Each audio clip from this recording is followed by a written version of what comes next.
Gidin, daha çok müttefik ve daha büyük ordularla karşıma çıkın ki kazanacağım şan ve zafer daha büyük olsun. Zira ben Allahu Teala'nın dinini yaymak ve onun rızasına kavuşmak için dünyaya gelmişim.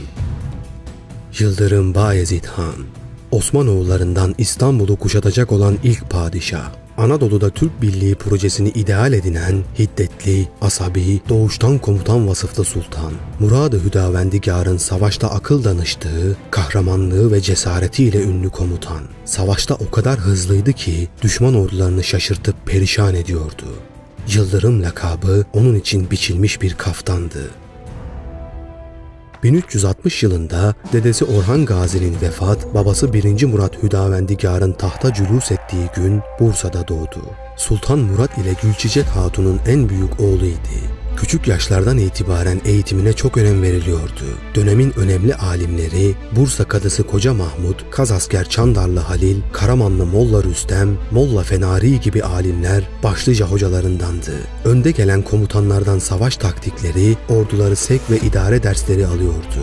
Babası onu dini mübini İslam'ı yayacak, Osmanlı sancaklarını yüceltecek bir bahadır olarak yetiştiriyordu. Fevkalade cesurdu. Daha küçük yaşlarında savaşlara katılmaya başlamıştı. Katıldığı her savaşta hem kendi ordusuna hem diğer komutanlara güç, kuvvet ve cesaret timsali oluyordu.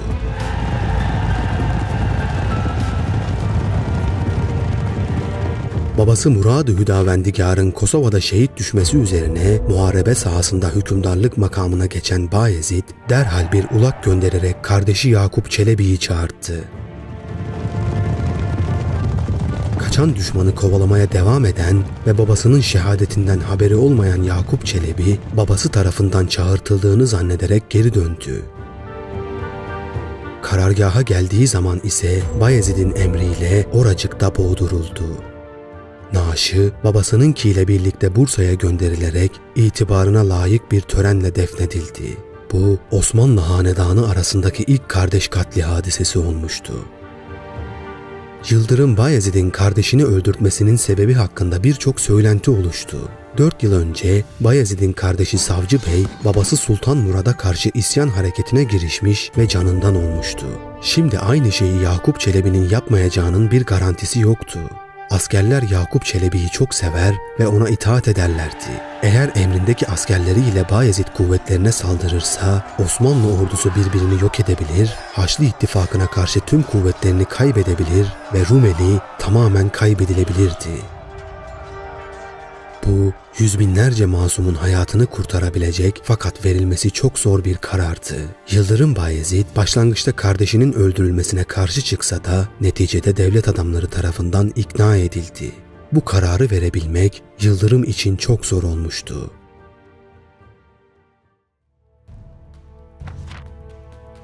İsyan etmemesine rağmen bir şehzadenin öldürülmesi Anadolu beyliklerinin gözünde Osmanoğullarının karizmasına kan lekesi bulaştırmıştı. Osmanlı'ya tabi olan Anadolu beylerinin isyana kalkışıp eski topraklarına kavuşma niyetlerine bahane olmuştu. Özellikle Karamanoğulları 1. Murad'ın vefatını duyar duymaz Beyşehir'i tekrar ele geçirmişti. Ayrıca kardeş katli meselesini körükleyerek diğer beylikleri de Osmanlı'ya karşı kışkırtıyor, etrafında topluyordu. Alaaddin Bey'den cesaret alan Germiyanoğlu 2. Yakup Bey, miras yoluyla kaybettiği toprakları yeniden almış, Kadı Burhanettin Kırşehir'i ele geçirmiş, Saruhan, Aydın, Menteşe ve Hamit beylikleri de Osmanlı aleyhine dönmüştü. Uzun süredir Anadolu'da birliği savunan Yıldırım Bayezid elbette buna bir son verecekti. Lakin Anadolu'ya geçmeden önce Rumeli'de düzeni sağlamak zorundaydı. İdam edilen Sırp kralının oğlu Stefan Lazareviç varis konumundaydı. Osmanlı'ya sadık olma şartı ile Yıldırım Bayezid onu ülkesinin başına geçirdi ve bir anlaşma yapıldı. Buna göre kız kardeşi Olivera ile Yıldırım Bayezid evlenecek ve gerekli her durumda Lazareviç yardımcı kuvvet gönderecekti. Sürekli Macar baskısına maruz kalan Stefan gerçekten de Osmanlı'ya sadık kaldı. Hatta padişahın seferlerine bizzat katılmıştı. Rumeli'de gerekli tedbirler alındıktan sonra nihayet sıra Anadolu'daydı. Karaman, Germiyan, Aydın, Saruhan, Menteşe ve Hamitoğulları beylikleri Şehzade Yakup Çelebi'nin intikamını almak bahanesiyle Osmanlı'ya karşı bir ittifak kurmuş ve Osmanlı topraklarına saldırmıştı. Bayezid uzun zamandır hayalini kurduğu Osmanlı'ya bağlı Anadolu vilayeti projesini hayata geçirmek istiyordu. Ayrıca babasının ölümü üzerine ahitlerini bozmuş beylerin hakkından gelmeliydi. 1389'da Bursa'dan bu niyet ile sefere çıktı. Yalnız değildi. Yanında Candaroğlu Süleyman Bey, Sırp Kralı Stefan ve Roma İmparatorunun oğlu Manuel Paleologos'un kuvvetleri de vardı. Sultan, Roma'nın 12.000 kişilik kuvvetini ordusuna katarken Roma'nın sınır tecavüzüne kalkmasını da engellemiş oluyordu.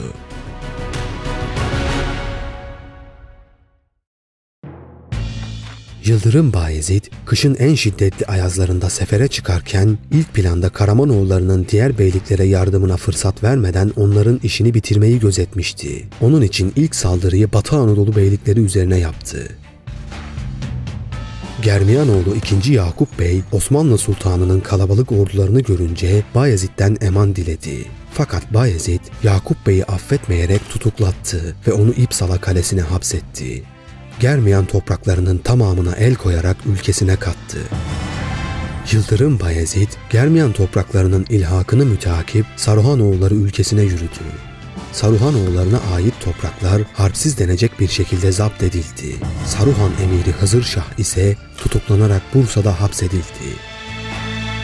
Saruhan'dan sonra Aydınoğulları topraklarına vasıl olan Yıldırım Bayezid, Aydınoğulları ülkesini de harpsiz bir şekilde ele geçirdi.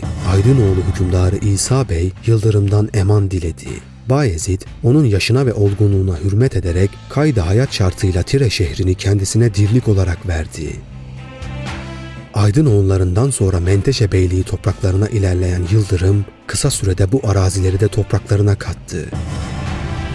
Yıldırım bu beylikleri ilhak edince derhal ele geçirilen araziyi teşkilatlandırmaya başladı. Oğullarını buralara vali olarak atadı ve Anadolu Beylerbeyliğini kurarak Kütahya'yı merkez yaptı. Kara Timurtaş Paşa Anadolu Beylerbeyliğine tayin edildi.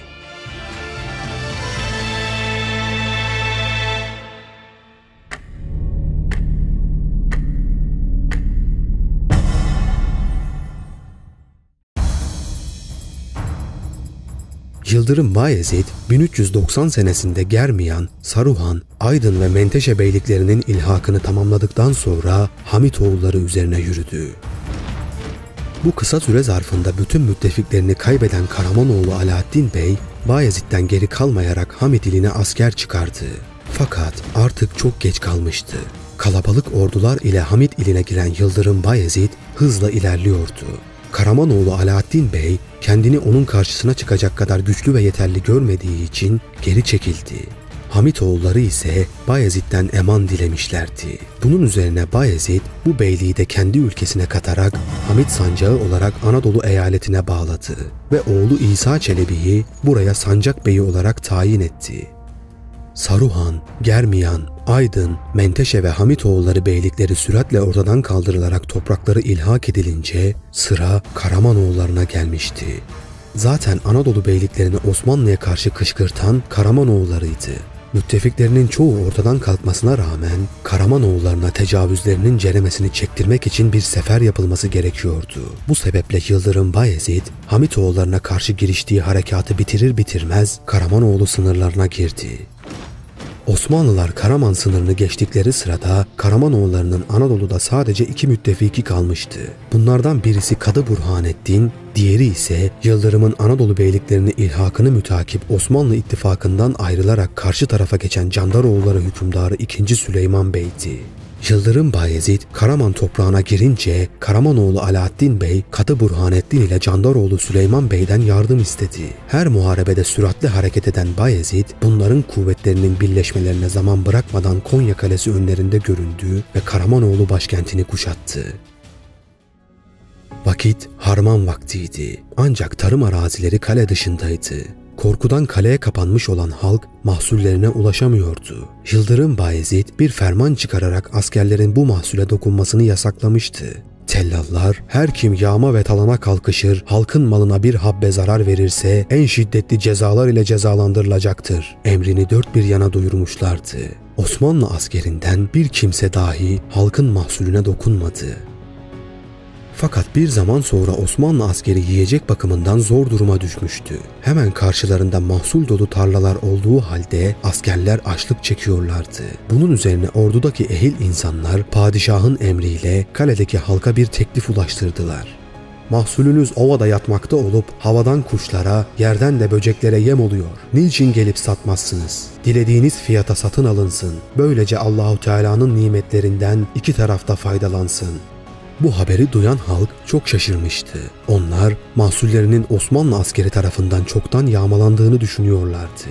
Fakat Sultan Bayezid'in koyduğu bu yasaktan haberdar olunca çok müteessir ve müteşekkir oldular. Hakka ve adalete verdiği ehemmiyetten dolayı sultanı ve ordusunu tebrik ettiler. Güven içinde kale dışına çıkarak mahsullerini topladılar ve askerlere para karşılığında satmaya başladılar. Konya halkı Osmanlı padişahının bu adaletini ve ihsanını görünce şehri Osmanlı himayesine verip Osmanlı'ya katılmak istediler.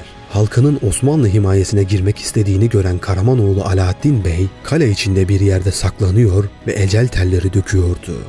Şehrini kaybetmemek için sultana mektuplar göndererek padişahın fermanına boyun eğeceğini bildiriyor, geçmiş kusurlarının affolunması için adeta yalvarıyordu. Ayrıca Karamanoğlu'na ait birkaç kale ve bucak ile yetineceğinin ve padişahın emrinden çıkmayacağının teminatını veriyordu. Bu sırada Candoroğlu Süleyman Bey ve Kadı Burhanettin ordularının Konya'ya doğru yaklaşmakta olduğu haberi geldi. Bayezid bu duruma çok sinirlenmişti. Elbette bu hainliğin hesabı vakti geldiğinde sorulacaktı. Yıldırım Bayezid, devlet adamlarının ve komutanların tavsiyesiyle kuşatmayı kaldırıp anlaşma yoluna gitmeye karar verdi. Karamanoğlu Alaaddin Bey'in yakarış ve bağlılık gösterilerini kabul edip affettiğini bildirdi. Larende ve Taşilini ona bıraktı. Beyşehir ve civarı Osmanlı'ya kalmıştı. Çarşamba suyunu iki devlet arasında sınır tayin etti. Yıldırım Bayezid, Bursa'ya dönmeden önce ihanetin hesabını sormak için Süleyman Bey'in üzerine yürümek istediyse de ordunun 2 seneye yakındır seferde olması ve yorgunluğunu dikkate alarak bu seferi ertesi yıla erteledi.